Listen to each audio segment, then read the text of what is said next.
Hi, everyone. Thank you for joining us. I'm Julia Cutler, and I want to take a minute to say thank you for taking the time to be with us today. I'm joined here with Terri Givens, who will provide practical steps to practice empathy and how to bring about significant social change. Welcome, Terri. We're very excited to have you here with us. Thanks. I'm really excited to be here with you today.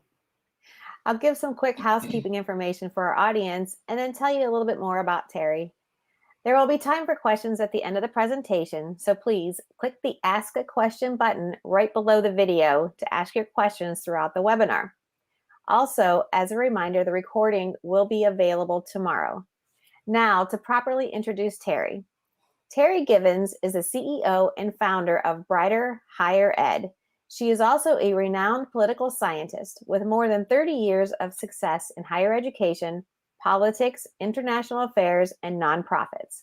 She is an accomplished speaker and uses her platform to develop leaders with an understanding of the importance of diversity and encourages personal growth through empathy. Terri is the author and editor of books and articles on immigration policy, European politics, and security. Her most recent book is the memoir, Radical Empathy, Finding a Path to Bridging Racial Divides. Welcome, Terri, and I'll let you take it away from here. Great. Thanks so much, Julia. And thanks for everybody for joining us here today. I'm raising a cup from the West Coast. I'm here in Menlo Park, California. And hopefully the allergies won't get to me too bad today. So today I'm talking about my book, Radical Empathy, A Path to Bridging Racial Divides. And, we are in a time when we know the world is changing. We've gone through COVID, we've had the George Floyd murder and protests, and so one of the things I'm going to be talking about today is this whole idea of empathy, but radical empathy, and I'll explain what radical empathy is.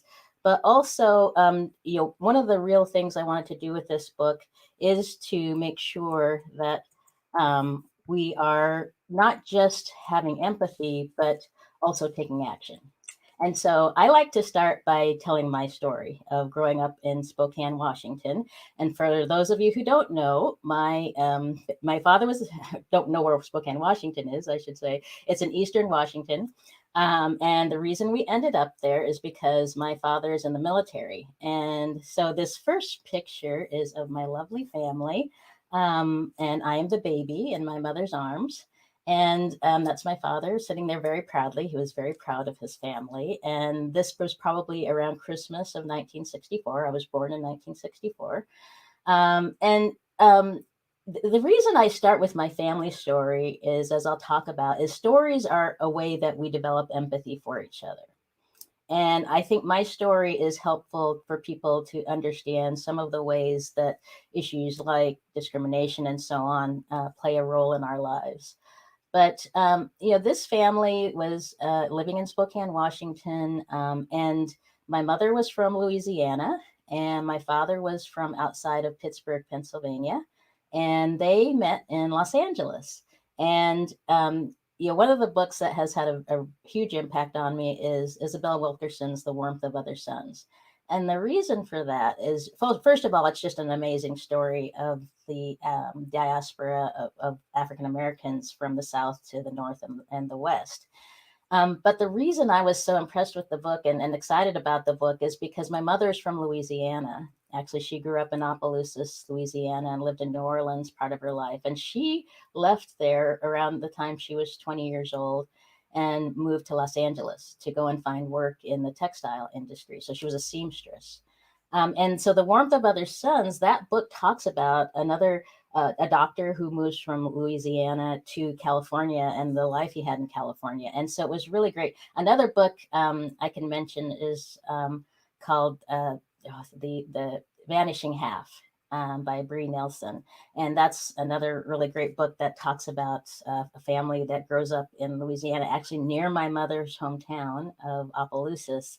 So it's really interesting. Literature is really growing in this area, talking about the Great Migration from the South, as well as the impact of discrimination on people. But in any case, so how did a woman from Louisiana and a man from Pennsylvania, meet up in Los Angeles. Well, my dad was in the military, and my mother, as I said, went to be a seamstress, and they met up in a bar in Los Angeles, and immediately hit it off. We're married 3 months later, and started to travel the country and the world with the military. So my two older siblings, who are to the left of my dad, Marcia and Sharon, were born in Los Angeles, and then my two siblings to the right of my left.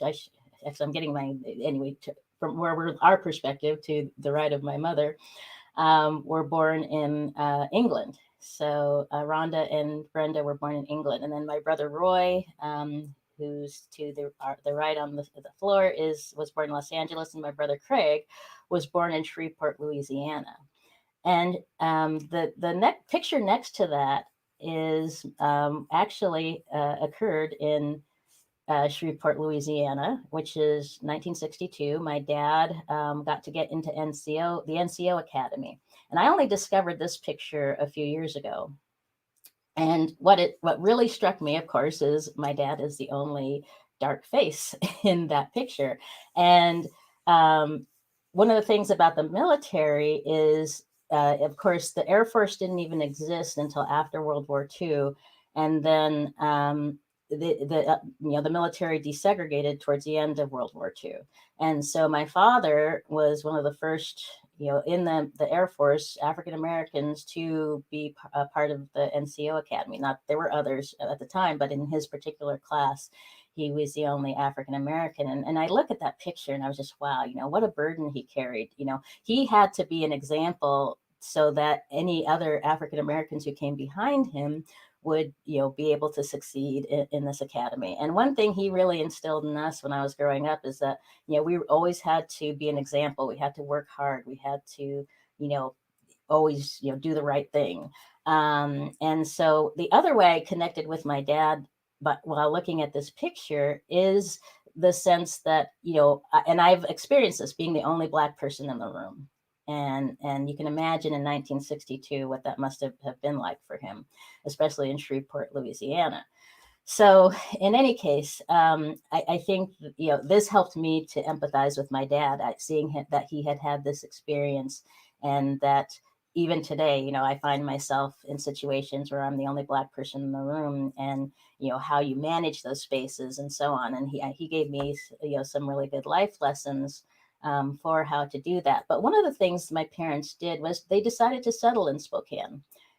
So when I was born, we were already living in Spokane. My parents bought a house. We moved to upstate Michigan, on the peninsula, to Sault Ste. Marie, Michigan, which is right on the border. So if you notice, I recently accepted a position to be a professor at McGill University. And everybody's like, oh, how are you going to handle the cold? Well, I've lived in the cold. Both Spokane being on the eastern side of the state is very cold and snowy, and upstate Michigan, of course, is very cold and snowy, right on the border with Canada. So I've lived through that kind of climate before. But we moved back to Spokane after living in Michigan for a couple of years, and my dad decided to settle there. And one of the things as I was growing up is, why did my parents decide to settle in Spokane, Washington? It's a place that's, at the time when I was born, less than 1% Black. There wasn't a large Black community. And also I was raised Catholic, which again explains the large number of children. But being Black, I always would joke around that I was someday going to write a memoir that just talked about being Black and Catholic in Spokane, Washington. And I have to say, we had friendly neighbors and so on. I talk in my book about we had a few little issues when my parents bought the house, but nothing major. And very middle class upbringing. Went to public school until I was in high school and so on. But the broader issue was that because we were Catholic, we didn't go to the Black church. So we didn't have a lot of interaction with other Black people there. And the only Black friends my parents really had were people they knew from the military. Otherwise, we were around a lot of white people all the time. My friends in the neighborhood, except that, as I talk about in the book, I did have Asian friends. I had some Hispanic friends, others when I was in elementary school. but I always wondered, why did my parents decide to have us grow up in Spokane when they could have gone back to Los Angeles, until I start to think about what was going on in Los Angeles, after and around the time I was born. And of course, there was a lot of riots going on. And, 1968 was just a year of upheaval. And I can see why my parents, a quiet, safe place like Spokane was a good place for the kids to grow up. But my parents also, I think, felt that I talk about this idea of internalized oppression and assimilation, and I think my parents felt that it was important that we be comfortable in the white world, that we basically be assimilated. And you may hear stories, oh, you talk white, that kind of thing. Well, it's just the way we talk. I grew up in Spokane, Washington. And I did not grow up around a lot of other Black people. And one of the things I try to emphasize is that there's lots of ways people grow up or are Black. There's not one monolithic Black person or Black type. And so, but also, I understood that, my parents felt that we would be better off. And the problem was, though, that, we got the sense, and I've discussed this a lot with my siblings, that, oh, Black people are bad. I'm Black. Does that mean I'm bad? And so it's not that they explicitly said that or anything. It's just the fact that we didn't interact with a lot of other Black people. And so, but as I grew older and really tried to understand, the things my parents did, I realized, they were absolutely trying to do the best for us. And, it's not that they wanted us, to feel bad about ourselves or anything like that. But I think, it's important, I grew up in the Black is Beautiful era, 1970s and all that. And so I really struggled with these issues until I realized that it was just important for me to be who I am. And to be proud of who I am, and to, allow myself to be comfortable in various types of spaces. So that's the part of the story. And, that I have 6 steps to radical empathy. But before I jump into that, I just want to tell one other story, which is, that I start off the book talking about, there's a scene from my family of us all getting together and hanging out for some of my niece's birthdays. And it was not long before my father passed away.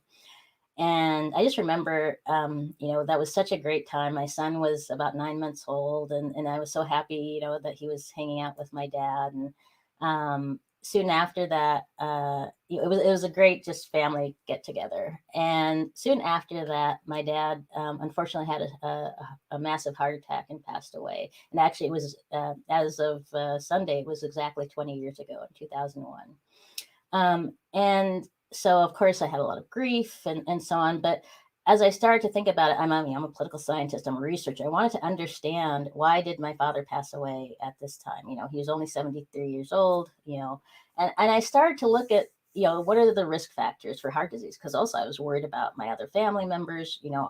Are the rest of us susceptible to heart disease? And so, unfortunately, one of the first things I found out is just being a Black male is a risk factor for heart disease. And that really struck me, because later on, as I started looking, unfortunately, over time, I would have other family members pass away from, various preventable, health issues.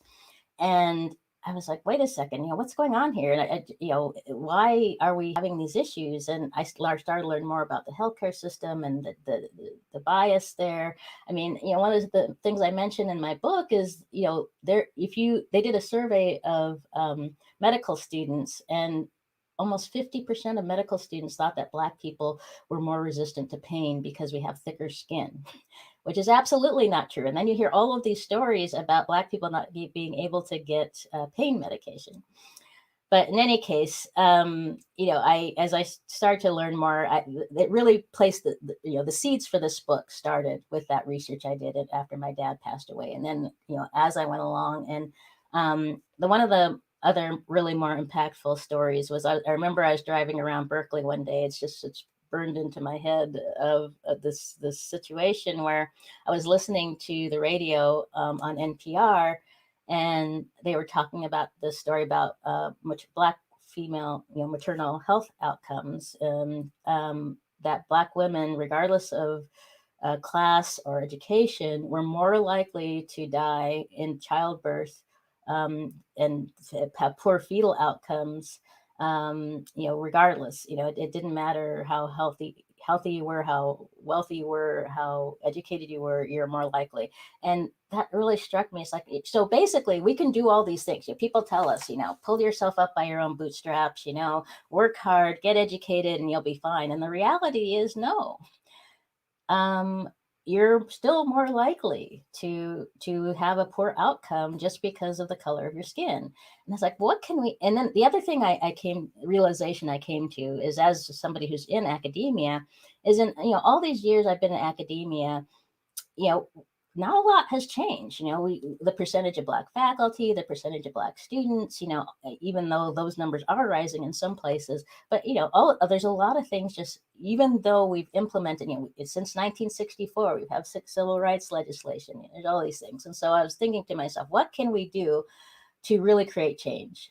And so that's how I came up with these 6 steps to radical empathy. And the first step is to start with myself. That's why I started off with my story, because I had to understand the ways that I was being impacted by, living in this world of structural discrimination. I had internalized a lot of the things that were impacting all of us in so many ways. And so I had to be vulnerable to try to understand why my parents made the decisions that they did, the ways that I might be, having an impact on,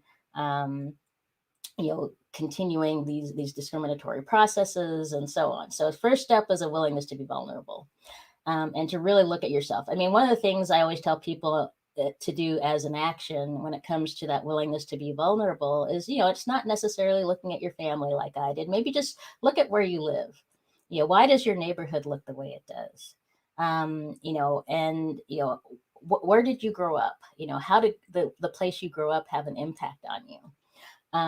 What were some of the ways that you have, basically, what are the things you've taken for granted? I was having this discussion the other day of, growing up in the 70s and 80s, you just took for granted. Okay, well, when I go into the store, I'll have to either dress well or look nice and smile so that they don't think I'm coming in and trying to steal something, those kinds of, we call them microaggressions, but it's just what we lived with. And now I'm like, wait a second, I have kids. I don't want my boys to have to live that way. But in any case, so first step, willingness to be vulnerable. The second step is becoming grounded in who you are. And for me, I call my 20s my years of cognitive dissonance, because I felt like, I was just people were always trying to stereotype me and put me in boxes, and I didn't want to be in those boxes, but, maybe I should act a certain way or only hang out with certain people. And I finally realized, no, this is who I am, and it took some therapy too, but this is who I am, and this is who I want to be. And so, really becoming grounded in who you are. And I always say, it's easier to fall in love when you love yourself. And I actually have a whole chapter on love and marriage where I talk about the fact that I feel like I really had to be able to love myself before I could, find the right person and fall in love with that person and have them treat me the way I wanted to be treated. I really focus on the golden rule, but not just somebody gave me a great way to explain it. The platinum rule. The golden rule is to do unto others as you want them to do unto you. But the platinum rule is to do unto others as they want to be done unto them. So it's not just that I want to try to understand other people. I want to understand what they want and need, and to be able to give that to them. So that's a part of opening yourself up to the experiences of others, right? So becoming grounded in who you are, then opening yourself to the experiences of others with that inner understanding of who you are, which then leads us to the next step, which is practicing empathy. And empathy is something I practice every day because, I'm just like anybody else. I have these judgments and biases that are playing in my head, and I have to remember, and you'll hear me say the word intentional a lot, because practicing empathy is about being intentional. It's walking into that grocery store and seeing that clerk at the checkout stand, and maybe, instead of being mad that clerk is being a little rude with you, saying, gee, maybe that clerk they're having a tough day. Let me try to put myself in their shoes. They're working for a low wage. They've been dealing with people all day. Let me just practice some empathy here. Or the mother with the screaming child, on the plane or in the grocery store. It's so easy to get frustrated, but I can easily put myself in the place of the mom who's got the screaming child, having lived that myself. And so trying to have some kindness and compassion. And the reason I don't focus necessarily just on compassion, because I think practicing empathy is not just about having compassion. It's too important to have compassion too, but it's also important that because empathy is not. I always give attribution to the person who told me this phrase, but empathy is not absolution. Just because you are putting yourself in somebody else's shoes and trying to understand them doesn't necessarily mean that you agree with, and this comes to play in politics, right? Somebody who's, the opposite of you in the political divide, how do you deal with them? Well, you can still empathize with them. And in some ways, by being able to empathize with them, you might have a more civil or productive dialogue. Rather than just, constantly bumping against each other. Maybe you can try to have some empathy. And, the other thing I say when practicing empathy is important to have curiosity, to think about, what kind of questions can I ask this person? And, to be fair, there's situations where, none of this is going to work, but it's worth trying. And in general, I find that it works very well, especially in the workplace. But in any case, the next step is taking action. And so I have a guide that goes, well, basically every chapter of the book, at the end of each chapter, there's actual actions you can take. So even if you don't want to buy the book, you can there's the Radical Empathy reading guide that you can download from my publisher's website. But the taking action is really, that's what makes it radical. So you can have empathy, but to have radical empathy, it requires taking action. Then finally, the next step is creating change and building trust. And so you can take action, you can go in march, but are you actually creating change? And building trust, I talk a lot about truth and reconciliation in the last chapter of the book. And that's really important from a national perspective of how we might be able to bridge and hopefully heal some of the divides. But creating change you can do right in your local neighborhood. I tell people, one of the things I've done, and, since the protests of last summer and so on is, we recently hired a new police chief here in Menlo Park. He's a great guy, Dave Norris.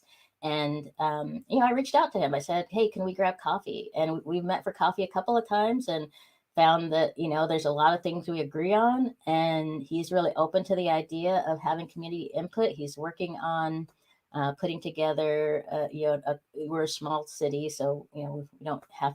I don't think we have a big enough one to have a citizens police commission, but we can certainly have a group of interested citizens who want to talk to the police and try to work on issues like racial profiling and so on. So there's so many things we can do, and also that's a process of building trust. If I can work with the local police chief or our city council, or even state level politicians, and it doesn't have to be political either. I do a lot of work in the nonprofit sector. I work with the organizations that help students get into college.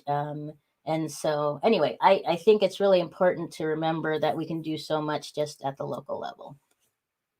So since this is an alumni group, I wanted to talk a little bit about some of the issues around radical empathy in academia. And obviously, feel free to put your ask questions along the way if there's things you want me to go into more deeply.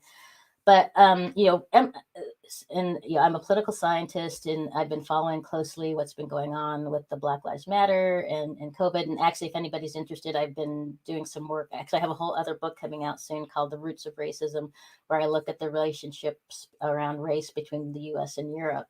As was mentioned at the beginning, my work is on immigration politics, but also race politics, not only the U.S. but Europe.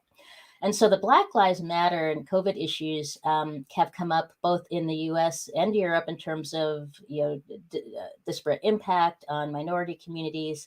And so it's really, created a situation where a lot of institutions and alumni groups and so on are looking for ways to change the situation. And the reason I accepted the position at McGill, first of all, I am happy to go back to the faculty. I've been a provost at Menlo College. I was a vice provost at UT Austin, but I'm really interested in going back to being on the faculty to teach. I have a textbook that I've written on comparative immigration politics. I'm excited to teach that, but also because I think it's an important time to be working with students, to be working with faculty. And so actually part of the position I'm doing at McGill University will be the provost academic lead and advisor on anti-Black racism. And so they have come up with a strategy that's because of the Black Lives Matter movement, because of COVID, that really focuses on African American, well, Canadian, McGill is in Canada, but people from the African diaspora who are in Canada and North America, but also some focus more broadly in terms of my research on the relationships in Europe with some of these issues. And so that has, basically so many initiatives have been spurred by the Black Lives Matter movement. And I think, part of the reason is we're seeing these in the US in particular, these changing demographics and the increasing diversity of students. I'm a first generation college goer. I'm the only one in my family who actually finished college. And, that's been a huge topic for me because, of course, we know that students who come from first generation backgrounds tend to struggle a bit more in college. And so one of the things I'll be focusing on, and I have been already focusing on in my work with organizations like Foundation for a College Education, is how do we help these first generation students make it? And one of the reasons these demographics are so important is if you look at a state like California, the majority of students are already, Hispanic, Latino, Asian, so on. And so we need to be educating these students, right? And we need these college educated students to be the next generation of entrepreneurs and who are going to create the next generation of AI and all of that. And so one of the things I really try to focus on in my own work is to understand, what is the impact and history of structural racism so that we can work to break down those divides, so that we can work to break down the structures that keeps first generation and minority students and underrepresented students more generally from getting the kind of education they need. And this is critical for our future workforces. It's critical for us just to grow as a nation. And one of the books that I like to mention, actually, I'll mention a couple books. One is Heather McGhee's The Sum of Us, which talks about this, the ways that race has impacted the way we approach, investing in schools, all of these different things. And then also, if you're interested in the issue of residential segregation, there's the book The Color of Law by Richard Rothstein. And actually, that goes into the ways that laws and banking, if you've heard the term redlining.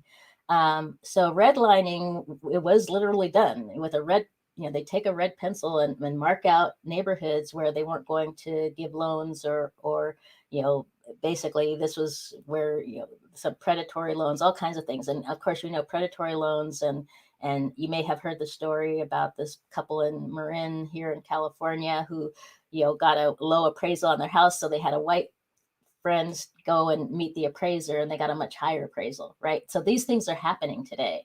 So it's important to understand that these, not just students, of course, are being impacted, but that this history and structural racism is still at play. And so we have to work and be intentional in the ways we try to work, break it down and work around it. And then, of course, if you've been hearing and I roll my eyes because there's a lot of talk about critical race theory, which is not something that, it's, let me just, for people to understand, critical race theory is a very academic thing. It was developed by law professors to help put things in legal analysis initially into a broad into the perspective of understanding how structural racism impacts laws and regulations, and it's spread out into other disciplines like political science. I talk about critical race theory. in my my forthcoming book, The Roots of Racism, but it's not something I throw around, or I'm not teaching my kids critical race theory. It's just a way of structuring the way we think about and analyze things. And it's like any other academic theory. I could tell you all about rational choice theory, but excuse me, that's not something I'm going to teach my kids. So anyway, think about it as something that is a structure, not something about that we're anti-racism is a whole other thing, and it's a very I hate that when we try to make it less complex than it really is. But something that came out of critical race theory is this intersectionality of gender and race. And so in academia, of course, this is a big issue because, we still have issues with women in academia being able to get ahead.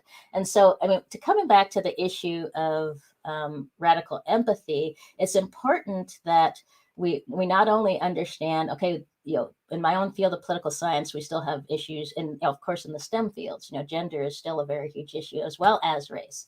And so when you have that intersectionality, it makes it that much harder. So, if you are working in academia, or you have children going into college, and it's important that they understand that empathy is important to understand why we're seeing these divides, and how we can work through them. And so taking action, for example, in this arena, is just, the first step is just acknowledgement, right? We need to acknowledge that these things are happening.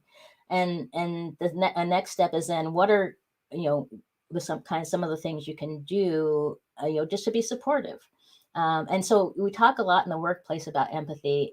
It's really useful. I know my friend Maria Ross has spoken with this group, and she talks a lot about empathy in the workplace and how you can actually use it to be more productive.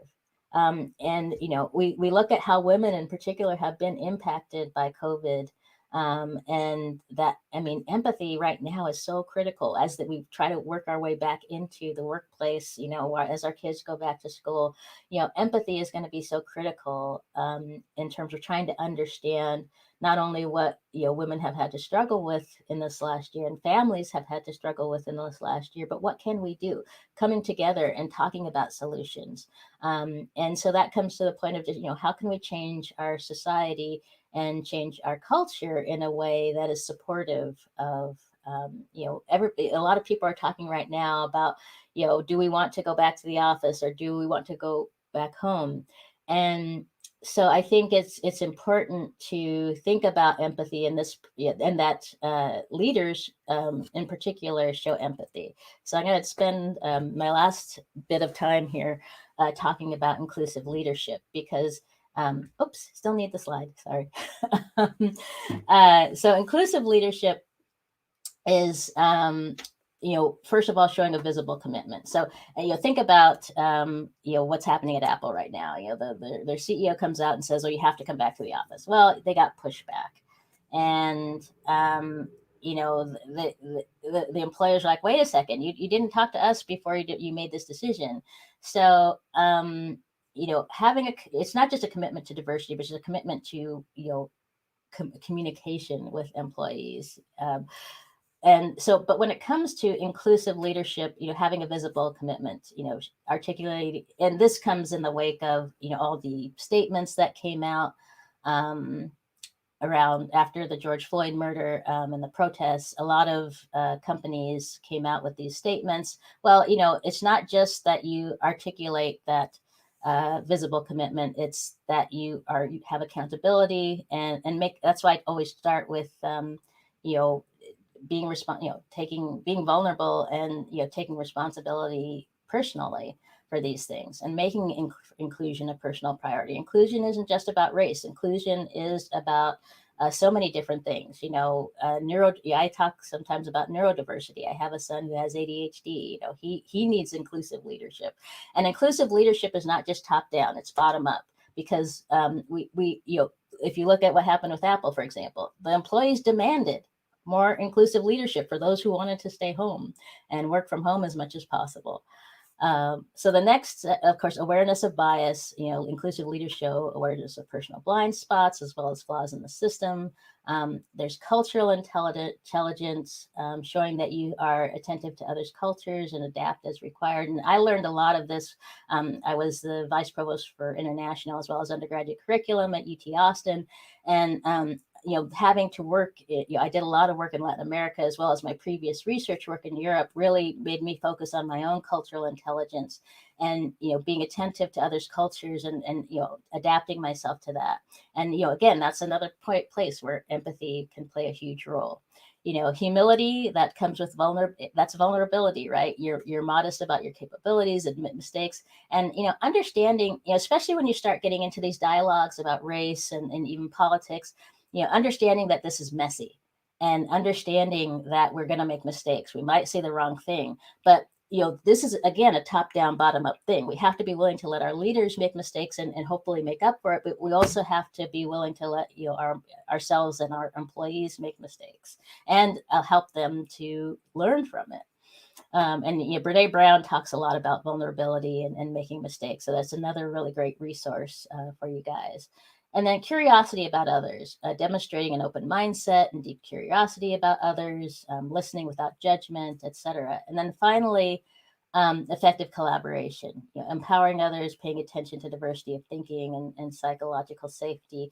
That's something that comes up a lot. I do workshops on radical empathy right now. And one of the things that comes up a lot is this idea of psychological safety, feeling like you can be yourself in the workplace.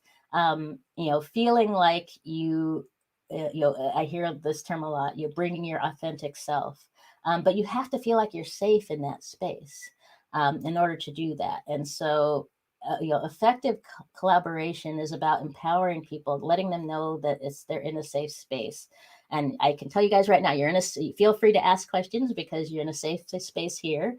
And I'm happy to answer any questions. But there's a lot to say about this whole idea of willingness to really be open and understanding of people's differences, because one of the things that has come up in the last year as I've been doing these workshops is that you have to be understanding of is somebody an introvert or an extrovert. And so I'm right in the middle when it comes to my Myers-Briggs. I'm halfway between introvert and extrovert. And for me, that's a good part of one of the steps of radical empathy is being grounded in who I am. So I understand that I need my time when I'm just by myself and can kind of recalibrate. But I also like to be around people and be social. But as both employees, as managers, as leaders, we have to be aware of that. So people have different ways of processing. So if you're more of an introvert or you just are a slow processor, you could be in that meeting and you could have a really inclusive leader who says, hey, I want you to join in the discussion, but you don't feel comfortable. You're like, oh, I don't want to be part of that discussion. But if you could, my advice to leaders in that situation is, well, go and talk to the people who didn't speak up during the meeting. Go and have a private conversation with them. Let them send you, if you're on Zoom, put something in the chat. If they need more time to think about it, give people an extra day or two to process and come up with their responses. There's just lots of things if we are aware and intentional, we can really try to address some of the differences in the ways people can, respond and be active in discussions and so on. So, some other things that have come up, and one of the activities I like to do is one called Who Isn't There? And so we can go ahead and take down this slide. I think so. Now you can see all of me. But in any case, one of the things that I tell people, and one of the first activities, I mentioned this already once, but is to take a walk in your neighborhood. And we have this exercise we do called Who Isn't There? And it could be a walk in your neighborhood. It could be when you're sitting in a meeting. But the underlying thing is to be aware. So who isn't, and I do it's easy for me to do this because I know who isn't in my neighborhood, and I know why. And starting to think about, well, why you know, why is this in street, why am I the only Black person in 1 square mile? Well, it has it's partly because of wealth issues. Who can afford to live in this neighborhood, and we chose this neighborhood because I wanted to be close to my previous job at Menlo College. We wanted good schools. I mean, you can map the house prices here in this area, well, in most places, by the quality of the school in the neighborhood. And my kids, they were still in K through 12 when we moved here. Think about these things and think about, what are the factors behind that? Why did this neighborhood end up looking like this? And so, there's all kinds of exercises, as I said, in the book, in the reading guide, and so on. But I want to end talking about truth and reconciliation. And there's a couple of stories here because one of the reasons I got onto that topic is I've done a lot of research in Germany. When I started in graduate school at UCLA, one of my advisors said, "Oh, make sure you study." I already knew French. And I decided to study German because my advisor said, well, first of all, I was studying Europe more generally. It made sense to learn German, but there's lots of money in Germany. So I always got funding. And actually, most of my funding, especially for my dissertation research when I was at UCLA in the 90s, was from German sources. So I went over to Germany, and it wasn't, it was my first real experience spending time in that country, and was really impacted by the Holocaust Memorial. Walking around the area where the Nazi headquarters had been, and there's a historical timeline there. And of course, the buildings are gone, but they maintained the space and turned it into a research center. And then another experience I had was going to South Africa, and that was impactful because when I was at Stanford in the 1980s, I was part of the group that started Stanford out of South Africa. And for those who don't know what that was, it was a group that was focusing on getting Stanford to divest funds from the South African government during the time of apartheid. But to be in South Africa and to see what the results of Nelson Mandela's, the fact that he got freed from jail and then became president, and all of that, and then to go to Robben Island and to actually see the cell he was in. And when you go to Robben Island, which is in Cape Town, you're led by a guard who actually had been jailed in that prison. So just really impactful experiences between German. And so I ended up finding this book, Learning from the Germans by Susan Neiman. And that book really impacted me because it was just like, wow, she looks at, kind of this idea of truth and reconciliation in the German context and the South African context. And there've been very, mixed results from those. But the idea is that, they faced up to the issues of, basically racism and genocide and apartheid in these countries, and thinking about ways that we can come to truth and reconciliation in this country, whether it's at the national level or even in our own communities. And I see this process happening in various ways. So, for example, here in Menlo Park, they've been doing workshops around Rothstein's book, The Color of Law, so people understand the history and how our neighborhoods ended up this way. And various programming and so on that has really tried to help people understand how history has played into the way why we have the kinds of outcomes we are seeing, whether it's in policing, housing, healthcare. I mean, besides the story I mentioned already, Serena Williams was one of the cases in healthcare. She had to fight with her doctors to get them to pay attention to the fact that she had a blood clot and could have died. And just story after story after story. And then just to end on, one of the more recent issues or topics that has come up, of course, because we've had an anniversary, was the massacre in Tulsa of where they burned down what was known as Black Wall Street, and how that hundreds of people were killed, and a whole part of town burned down. And that opened up my, it's funny. Somebody said, oh, well, Black people know that history. It's like, no, I didn't learn that history until, more recently, maybe 5-10 years ago. I mean, I kind of heard, little, things about it, but, to really understand what fully happened, that really didn't happen until more recently. And And actually, as I was doing my family genealogy, I learned that Opelousas, Louisiana was the site of a massacre in 1868, one of the biggest massacres in Louisiana. They think 200 to 300 people were killed. Right in my mom's hometown in 1868. So, and all of it was related to Black people trying to vote and get educated. So, in any case, I mean, understanding our history is so important so that we can understand why we ended up where we are today and how it's still impacting us today. And radical empathy in those 6 steps is a critical component in terms of understanding how to try to move past and move forward in what will hopefully become an era of more collaboration and working together. So on that note, I will wrap up so we can get to the questions. Okay, great, Terri. That was just a very intriguing presentation, and I learned so much. And thank you for that. Thank you. So we have a ton of questions to get to, so I'm going to jump right in. Let's take one from John. Can you talk a bit more about the importance of maintaining authenticity through personal development and interpersonal empathy, especially when conflict emerges along moral code and cultural tradition? Okay, that's a complicated question that I will try to answer relatively briefly since we have so many questions. But actually, rather than authenticity, I'd prefer to use the word integrity because to me, integrity says a lot of things. And so I have my own personal moral code, that relies on, the religious traditions I was raised in, as well as my own, guidelines. But I think, it's integrity is an important way to approach it because it's not just about whether you're truthful or, and I do think it's important to be your authentic self. But for me, integrity goes a little bit further and says, I have to be true to myself and true to what I believe in.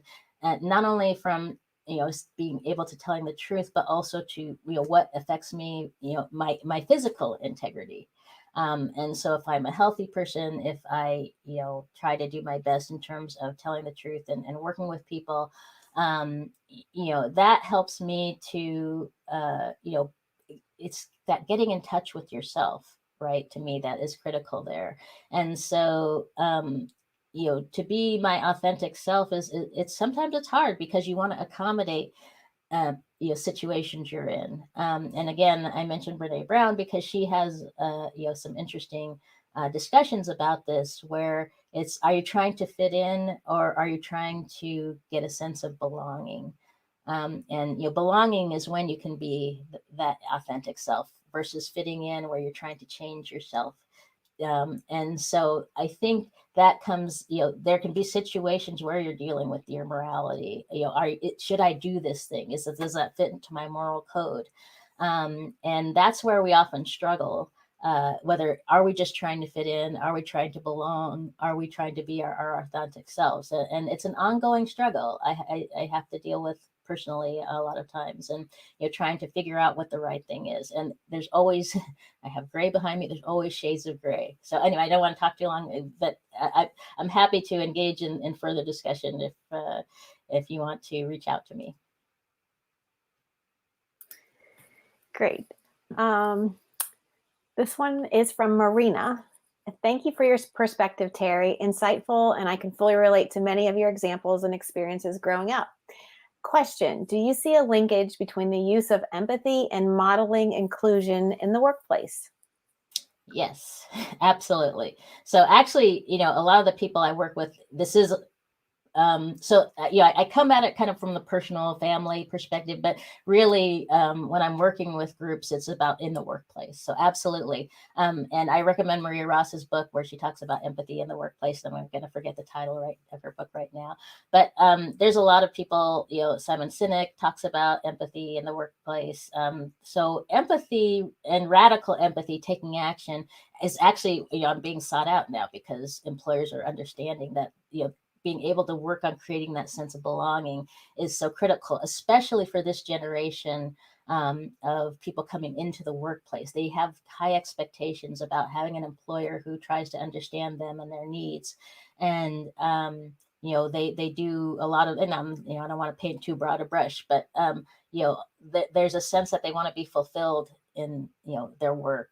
Not that we didn't previously, but I think we are seeing a changing culture in the workplace that's calling for more empathy. And of course, radical empathy means we're taking the action to build those systems within our workspace that will allow us to be more attentive to our employees' needs, to addressing issues around things like wellness and our employees having a sense of belonging. It's funny, I talk to so many employers who I want to figure out how to create this sense of belonging, and I do think radical empathy provides a path to that, and helping leaders to develop the skills that will help them to create that sense of belonging. Great. Next question is from Emmy. It's difficult to know how to approach those who lack empathy or understanding as it relates to gender and race. What might you suggest as your number one go-to that might help open up dialogue with those who do not acknowledge systemic issues and the great need for honest history lessons? Well, I start by telling stories. So as you noticed, I tell a lot of stories. And one of the reasons I focused on stories is because sometimes, when people have a hard time relating. This is why I think, and I'm glad you asked this question, because it gets me to one of my points that I usually like to make in a talk, which is that, people don't want to sit there and be lectured about unconscious bias, right? We do this over and over, and we know, unfortunately, based on what's happening in our world, that these diversity trainings aren't working. What people need to understand is that I am a real human being, and my story, and I have had situations where people will discount my stories, that you shouldn't think that way. It's like, but once I tell them, that's why in the book I talk about not only the story, I connect my stories to the data. And so sometimes it can be telling a story and then saying, look, and obviously there are people out there who don't necessarily believe data either, but I do believe in telling our stories. People can connect. It's making that connection. And I've found that, when I can tell my stories in a way that people can hopefully have some empathy for me, then that can help with these gender and race issues. And obviously, it's a lot of work. It's not easy. But I do think that storytelling is a critical component of this. Yes, it is. Definitely. So we have a question from Sonia. Can you speak more to step number 3, opening yourself to the experience of others, specifically white identified people, without compromising your emotional and mental well-being as a BIPOC person? Emotional and mental well-being burnout is real in communities of color, as we're asked to speak or educate others about our experience or the experience of people of color. I love that question. Absolutely. I have a whole section in the book where, my brain just spaced out on the term I use, but emotional labor. So yes, it's all, what you're talking about is emotional labor. And this happens so much in the workplace. So, the classic example is you're sitting in a classroom and the professor starts talking about race, and and you're the only Black student in the classroom, and everybody turns to you, or in a work meeting or something like that. Yes, emotional labor is real, and actually, some people in academia and working places are starting to recognize it and saying, "Look, you're doing all this extra work." And actually, the one thing I appreciate about McGill is they said, "No, we're not just going to invite you to come be a professor and then do all this work for free. We're actually going to pay you to do the work on anti-Black racism." So that's important. But I totally get what you're saying, in the sense that it's the burden is on us. This is why I want, so the next time that happens, feel free to share the reading guide or my book, or somebody, I don't care whose book. But one thing that came out after the George Floyd murder, and everybody was turning to their Black friends and saying, "What can I do?" It's like, go out and do the work. So it's okay to tell people, I'm tired. I can't do this anymore. So can you please, go out and do the work? Go to Google, read news stories, try to learn about your own neighborhood. This is why it's one of the big reasons I wrote this book, because it's like, okay, instead of me just telling you my stories, here, read my book. But like I said, I don't care if you read my book, Ibram Kendi's book, Ijeoma Oluo's books, whatever it is. And it's not just about reading books, right? Radical empathy is about taking action. So, I mean, the reality is for people my generation, we've been doing this work throughout our lives. It's not going to end. I'm always getting tapped. I'm here. I'm doing all these talks. But in terms of self-care, that has to take an important role. And so I highly, highly, highly encourage all my friends who do this work, find allies, get together with your friends, find a safe place where you feel like you can just talk about, how hard this work is, and with each other. And you have to decide, how much can I do? How much do I have to protect myself? How much do I have, so for me personally, I've been doing this throughout my career. It's part of my research, so it's hard to escape, but I do find that, I can find friends who I can talk to. I can, find spaces.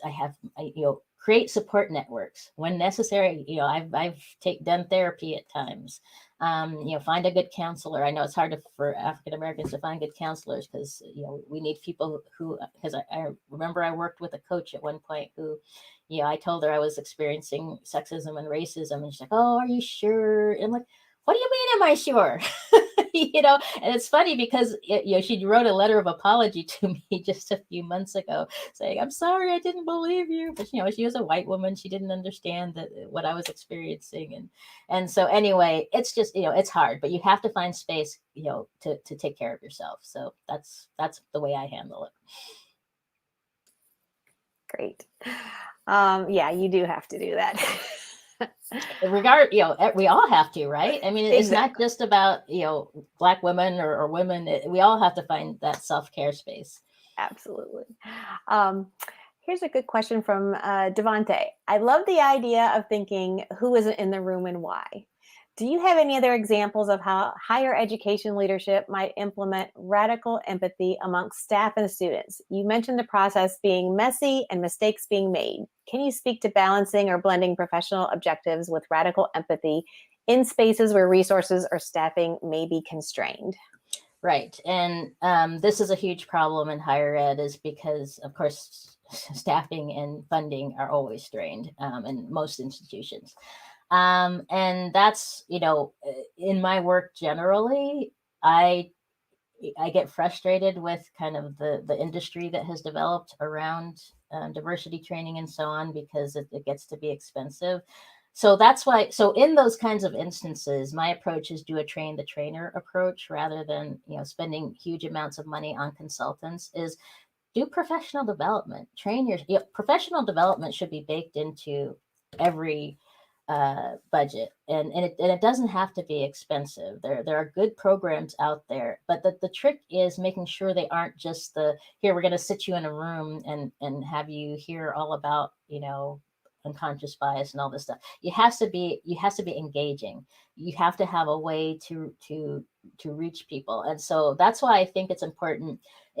For me as an academic leader, when I go into my next job, I'm going to be going out. Who are my allies? Who are the people who can do this? But also give them some resources. The provost is putting resources into this and making a commitment. It's what I was saying about inclusive leaders, right? They have to make if the leadership, regardless of whether they're white, Black, or brown, makes a commitment to this stuff, that is a huge signal to the staff, to the students, that they are invested in this.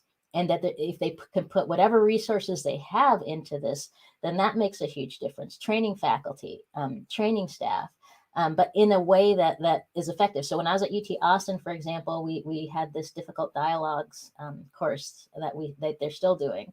And there's so many things out there, but you have to do the research to make sure they work and that there are clear outcomes. And so the reality is it's not going to happen magically. And I think what people don't understand, it's not about spending a few hours or a few days. It's something that has to be done on a regular basis. We all have to be reminded. I have to be reminded to be intentional, to make sure I'm doing things that are not hurting other people. So it's really baking it into the culture. And that takes some initial investment, but that we are, we're clearly signaling from the leadership on down that this is important, that this is something we're always going to do. Great. And I have a final question for you. So you told us the story about your dad and how you found that picture of him and he was the only dark skinned face in the picture that what really struck home to you. What do you think he would say about the book and the work that you're doing? I know I won't even say was, because he is incredibly proud.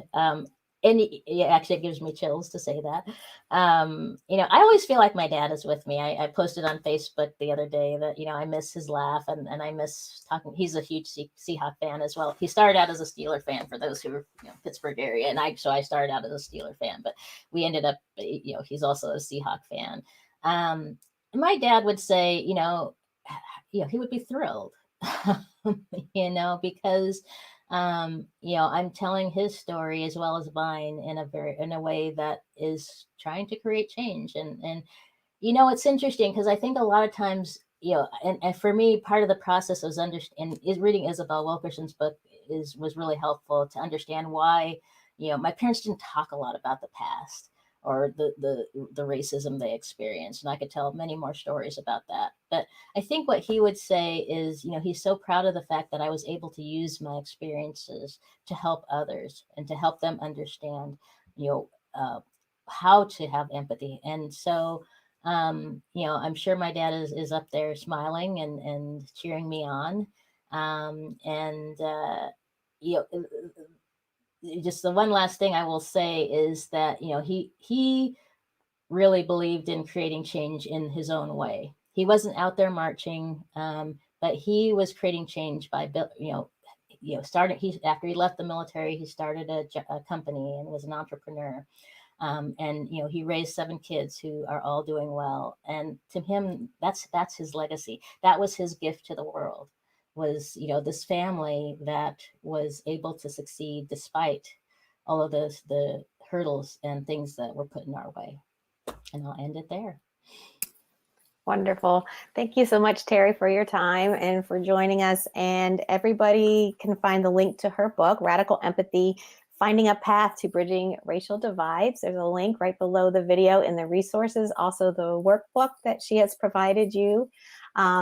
So you could read that for free.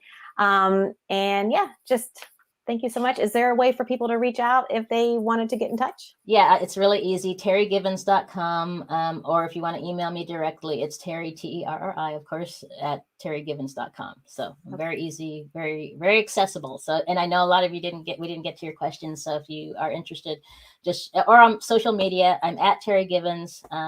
I also have a Facebook page, Terri Givens Scholar. Just so feel free to reach out any way you want. Okay. Thanks so much, everybody. Take care.